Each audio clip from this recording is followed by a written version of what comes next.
공포라디오 이웃집 봉씨의 기묘한 이야기. 소원을 이루어주는 그림. 오늘의 이야기는 자신이 원하는 대로 그리면 바로 현실로 나타나는 아주 신비한 그림을 그리는 한 남자에 대해서 이야기해볼까 합니다.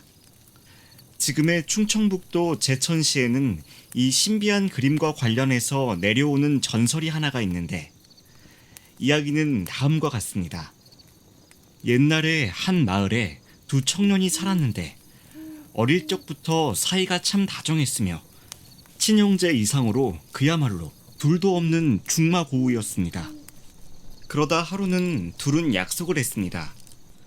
나중에 우리가 어른이 되어서 내가 잘 되면 너를 도와주고 네가 잘 되면 나를 도와주면서 우리 같이 함께 잘 살자 라고 의기투합을 했습니다. 훗날 두 청년 모두 잘 장성하여서 각자 열심히 잘 살았습니다. 하지만 어릴 때 약속과는 달리 자연스럽게 연락이 끊겼습니다.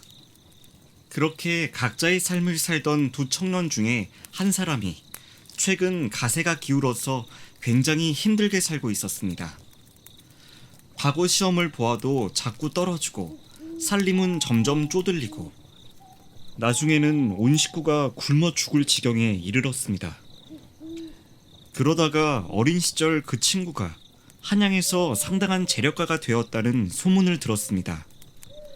가난에 지친 이 청년은 염치를 불구하고 옛 친구를 찾아가서 도움을 청하기로 했습니다. 수소문 끝에 한양에 살고 있는 친구 집까지 갔는데, 과연 친구는 정말 호화롭게 고래 등 같은 집에서 하인도 여럿 거느리고 잘 살고 있었습니다. 이내 가난한 청년은 친구의 얼굴을 보자마자 눈물을 흘리면서 이렇게 찾아온 것도 미안하고 가족들을 혼자 먹여 살릴 수 없는 자신의 신세를 한탄했습니다. 그러자 부자인 청년은 왜 진작 오지 않았냐며 걱정 말고 도와주겠다고 며칠 쉬면서 묵어가라고 이야기했습니다. 며칠 동안 대접을 잘 받은 가난한 청년은 자신이 이리 대접을 받는 동안에도 자신을 기다리는 가족들의 모습을 떠올리며 부자인 청년에게 쌀을 살 수 있게 돈을 빌려달라고 재차 부탁했습니다. 말이 끝나기가 무섭게 부자인 청년은 알겠다며 대답했습니다. 근데 대뜸 돈을 빌려주는 것이 아니라 학 한 마리가 그려져 있는 그림을 한 장 주었습니다. 가난한 청년은 놀리는 건가 싶어서 서운한 마음에 당장 돈 한 푼이 아쉬운 사람한테 돈은 안 주고 그림을 주면 어떻게 살란 말이냐 라고 원망을 하니, 부자인 청년이 빙그레 웃으며 말하기를 이 그림의 학다리를 하루에 한 번만 회초리로 때리게. 그러면 자네에게 필요한 만큼 돈이 나올 걸세. 하지만 꼭 명심하게 하루에 한 번만 때려야 하네 라며 말을 하는 것이었습니다. 부자인 청년은 가난한 청년에게 그림과 회초리를 주고서 그를 집 밖으로 배웅해 주었습니다. 학그림을 받은 가난한 청년은 아무리 생각해도 친구의 말이 믿기지가 않아서 이내 그 자리에서 그림을 펼쳐놓고 시험 삼아 회초리로 학의 다리를 한번 때려보았습니다. 그러자 놀랍게도 돈이 가득 찬 꾸러미 하나가 정말로 그림으로부터 나왔습니다. 졸지에 돈이 생긴 청년은 이왕 돈이 생긴 김에 한번 써보자는 생각이 들어서 한양에서 가장 유명한 기생집으로 가서는 아름다운 기생들과 즐거운 음악을 감상하며 술에 취해서 신나게 놀았습니다. 그렇게 하루, 이틀, 청년은 가족들도 잊은 채 하루하루 학으로부터 나오는 돈꾸러미로 기생집에서 시간을 보냈습니다. 하지만 이제 돈 쓰는 재미에 빠진 이 가난한 청년은 하루에 고작 돈꾸러미 하나만 나오는 것이 너무 부족하다고 여겨서 만약 학다리를 20번쯤 때리면 그만큼 돈꾸러미도 20개가 나오겠지? 라는 생각으로 즉시 회초리를 들고 그림의 학다리를 20번이나 때렸습니다. 그러자 학다리가 그만 부러져 버렸고 더 이상 그림에서 돈이 나오지 않았으며, 이윽고 돈이 없어지자 다시 가난해진 청년은 기생집에서 쫓겨났습니다. 이제 와서 차마 빈손으로 집에 돌아갈 수 없었던 가난한 청년은 염치 없이 다시 그 부자 청년의 집에 찾아갔습니다. 가난한 청년이 또다시 도와달라고 부탁하자 부자 청년은 그동안의 일에 대해선 묻지 않고 그림 한 장을 또 건네주었습니다.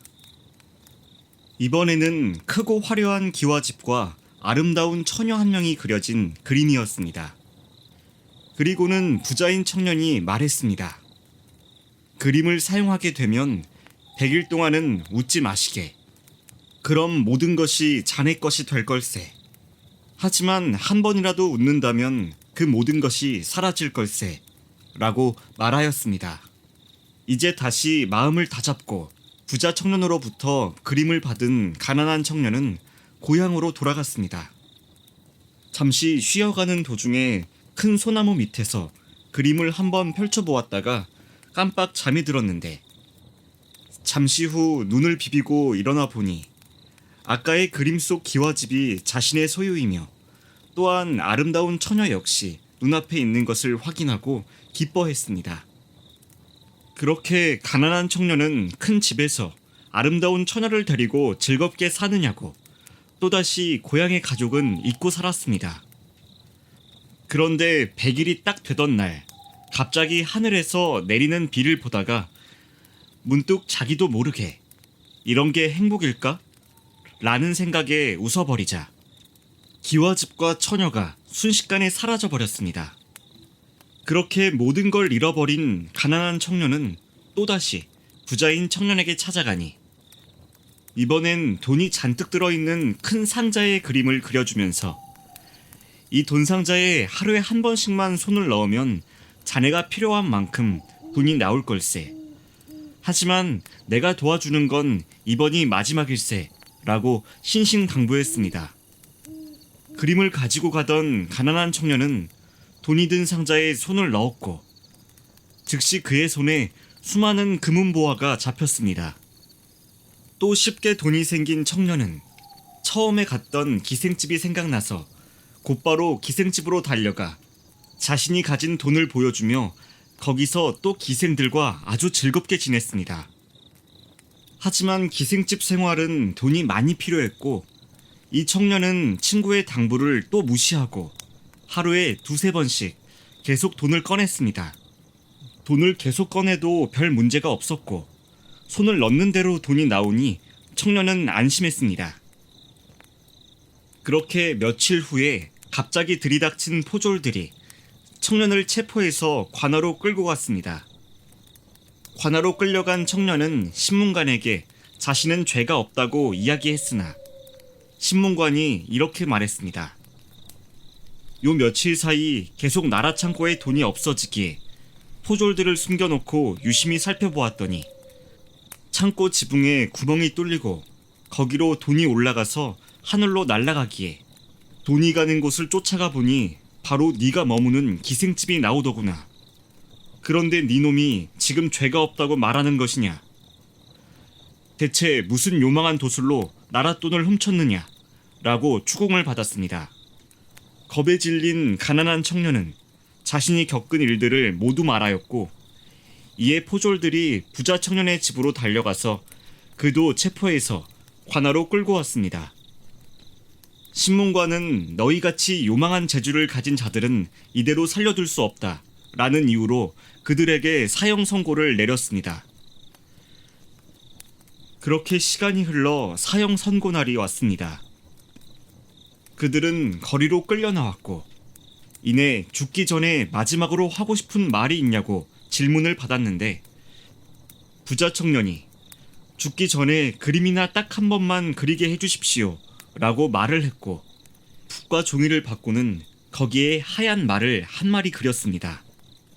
그리곤 부자 청년이 가난한 친구를 바싹 끌어당기더니 하얀 말 그림에 백마야 가자 라고 외치자 그림 속의 말이 두 사람을 태운 채 살아서 움직이더니 그림 밖으로 뛰쳐나왔습니다. 두 청년들은 백마를 탄 채로 하늘 높이 날아가서 사라졌고 그들의 사형을 집행할 사람들과 구경꾼들 모두 넋이 나가서 그저 하늘만 멍하니 쳐다볼 뿐이었습니다. 그 후로 백마를 타고 사라진 두 청년이 어떻게 되었는지는 아무도 알지 못한다고 합니다. 저라면 아무리 친구라고 해도 저 정도로 도와주긴 힘들 것 같고, 심지어 도와줄 때마다 저런 식으로 생각 없이 산다면 다시는 얼굴조차 보고 싶지 않을 것 같은데, 부자인 청년이 가난한 청년을 친구 이상으로 생각했던 것은 아닌지 그 이유를 알 수가 없습니다. 그저 저는 그 가난한 청년의 가족들이 너무 불쌍합니다. 오늘의 이야기는 여기까지입니다.